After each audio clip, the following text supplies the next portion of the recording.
Баршаңызға сәлем достар. Бүгінгі видео әдеттегідей түс жору жайлы. Бүгінгі тақырып күн жайлы болмақ.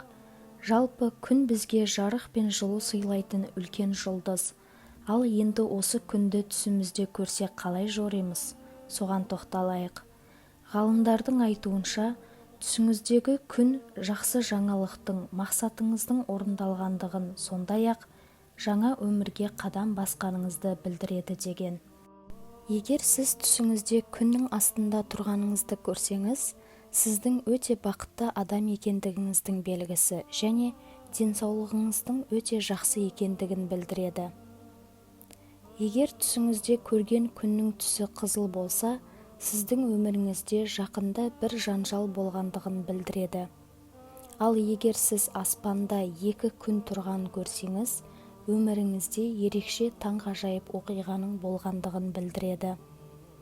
Егер түсіңізде күн қатты жарқырап тұрса, мансабыңыз бен атағыңыз көтерілетіндігінің белгісі. Сондай-ақ түсіңіздегі күн жаңа өмірдің басталғанын білдіреді. Егер түсіңізде қара күнді көрсеңіз, жаманшылыққа жорымаңыз. Ол түс сіз үшін бір жақсылықтың келетіндігінің белгісі болуы мүмкін. Егер түсіңізде судан шығып бара жатқан күнді көрсеңіз, сіздің өміріңіздің ұзақ болатындығын білдіреді. Егер түсіңізде бұлттардың арасында тұрған күнді көрсеңіз, табысыңыздың көбейетіндігінің белгісі, сондай-ақ басқа бір адамдардың сізге көмектесетіндігін білдіреді. Ал егер түсіңізде күн мен айды көрсеңіз, сізді болашақта кейбір қиыншылықтар күтіп тұрғанын білдіреді. Түсіңізде атып келе жатқан күнді көрсеңіз, сіздің отбасыңыз бен жұмысыңызда жағдайыңыздың жақсы болатындығының белгісі.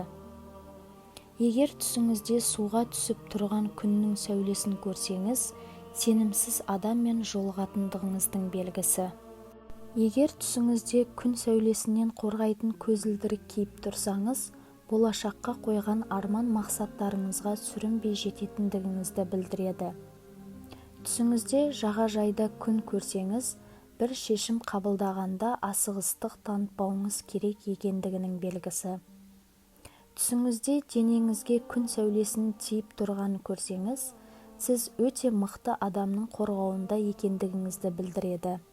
Ал егер түсіңізде күн тұтылғанын көрсеңіз, өміріңізде кейбір келеңсіз жағдайлар орын алатындығын білдіреді.